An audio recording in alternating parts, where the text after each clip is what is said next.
Hello, and welcome to Controllers Tech. This is another video covering the 1602 LCD display, and today we will see how to use the custom characters with this display. I have covered two videos on LCD 1602, where we did interface this display with STM32 using I2C, and another one with simply the parallel connection. This method of creating custom characters can work with both of those videos, so if you have already interfaced the LCD using either of those methods, then you are good to go with today's video. This is how the LCD display actually is. If you notice here, you can see that each block contains 40 pixels, divided in 8 rows and 5 columns. We are simply going to draw some characters using these pixels. Let's start the Cube IDE. In the meantime, let's take a look at the LCD datasheet.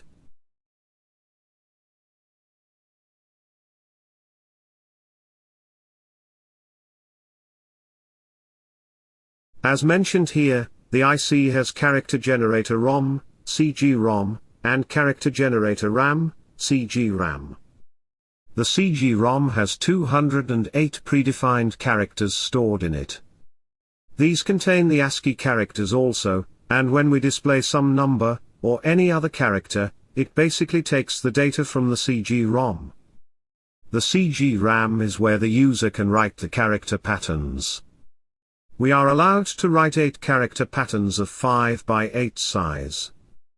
This means we can store 8 characters in the RAM, and then use them on the display when needed. If you take a look at Table 4, you can see there are some characters which we use regularly, along with some additional ones. As these additional characters are already stored in the CG-ROM, we can call them as per our requirement. We will start with first using these additional characters, and later we will create some of the custom characters of our own. Let's create a new project in Cube IDE. I am using the STM32 F103C8 controller. Give some name to the project, and click Finish. We will set up the clock first. I am choosing an external high-speed crystal for the clock.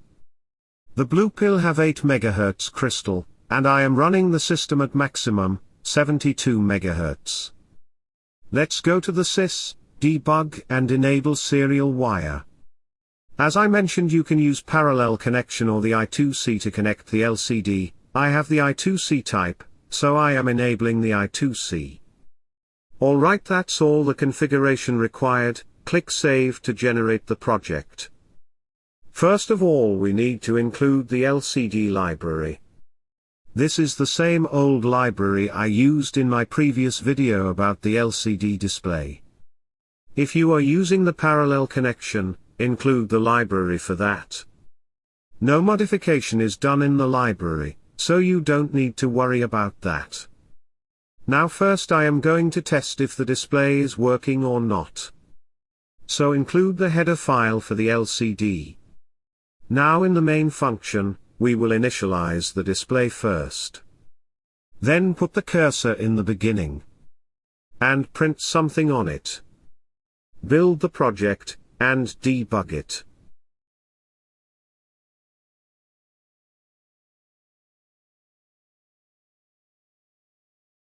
Let's run it now. As you can see, the LCD is working fine, so we are good to go with our custom characters. Let's start by displaying the predefined characters. As I mentioned, these characters are present in the CG-ROM, and we can display them anywhere we want on the LCD. For example, say I want to display this alpha. If you notice here, we have the upper 4 bits, and lower 4 bits, corresponding to these characters. The alpha has the upper 4 bits as 1110, and lower bits as 0000. This makes the hexadecimal address for this alpha character as 0x E0. Let me put the cursor in the first row and 5th column. And then send the address of the alpha character as the data to the LCD.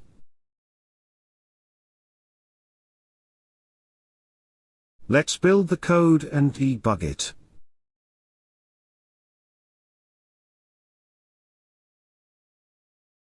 You can see the alpha character is being displayed on the lower row and fifth column.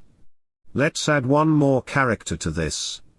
This time I am going to display it in the seventh column.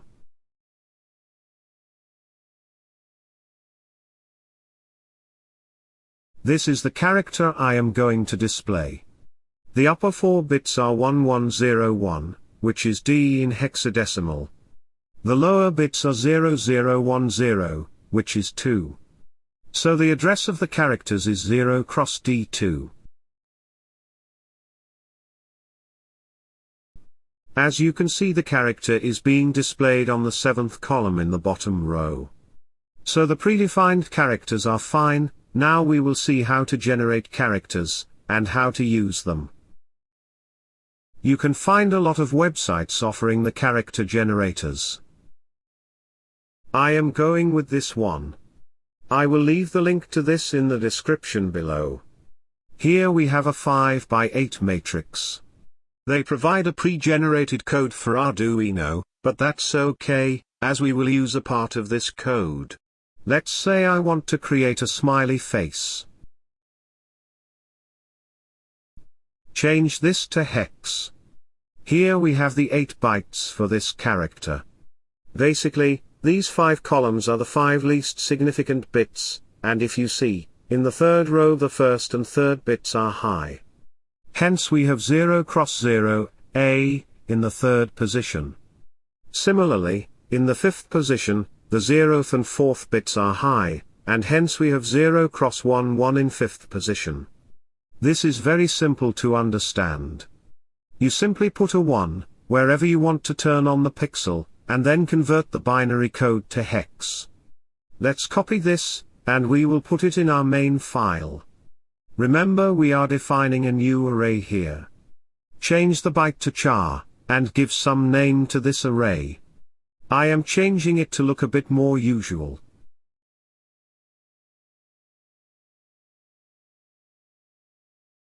As per the datasheet, we can save up to 8 characters in the CG RAM. We have only defined 1 character as of now. Let's define more of them.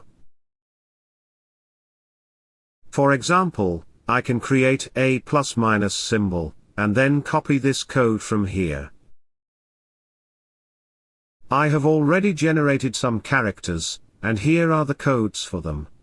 Alright, we have the 8 characters now, and we need to save them in the CG RAM.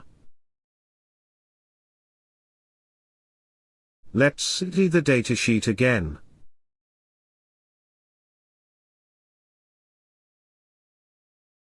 As mentioned here, the CG RAM address starts from 0 cross 40 hexa. The first 2 zeros are for the read-write, and command data operations, so you need to neglect them for the addressing purpose. In order to store the character in the CG RAM, we need to first send the location of the RAM, and I am starting with 0 cross 40, the start position for the CG RAM. Now we will write our first character at this location. This is basically the smiley face we created earlier.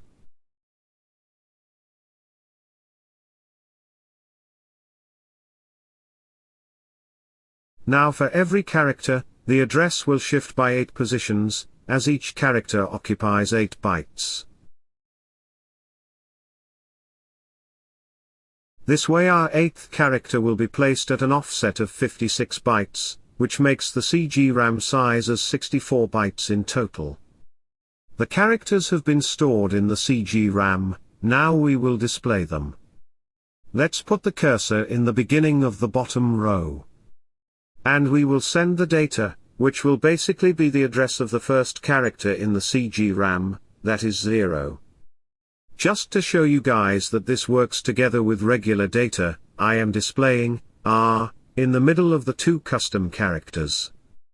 The second character has the address 1, which will basically be at the position 0 cross 48 in the CG RAM. Let's also display this ± symbol, which is at the last position, and its address will be 7.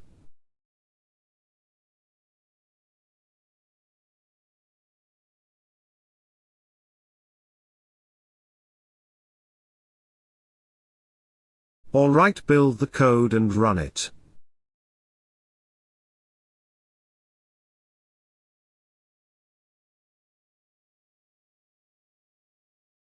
You can see the characters are being displayed just as we want them to be. We can simply send all the characters together, and display them just one after another also.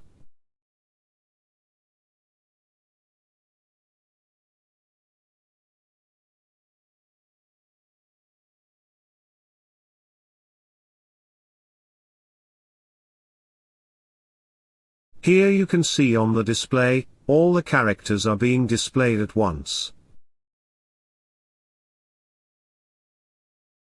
There are other ways of storing the data into the CG RAM.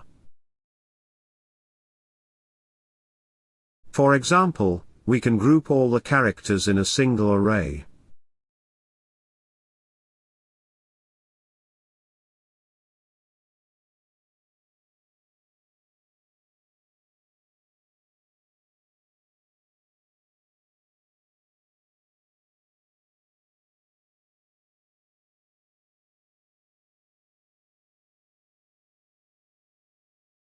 And then store all the 64 bytes starting at address 0x40, the start of the CG RAM.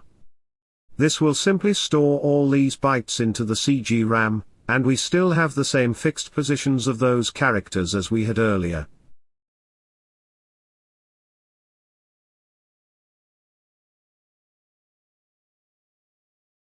I am keeping this same, so the LCD should display all the characters together.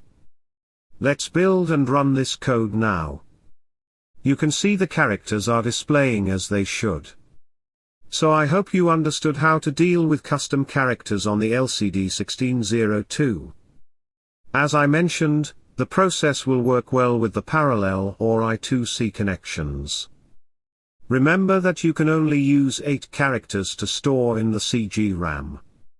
This is it for the video. You can download the code from the link in the description. Leave comments in case of any doubt. Keep watching, and have a nice day ahead.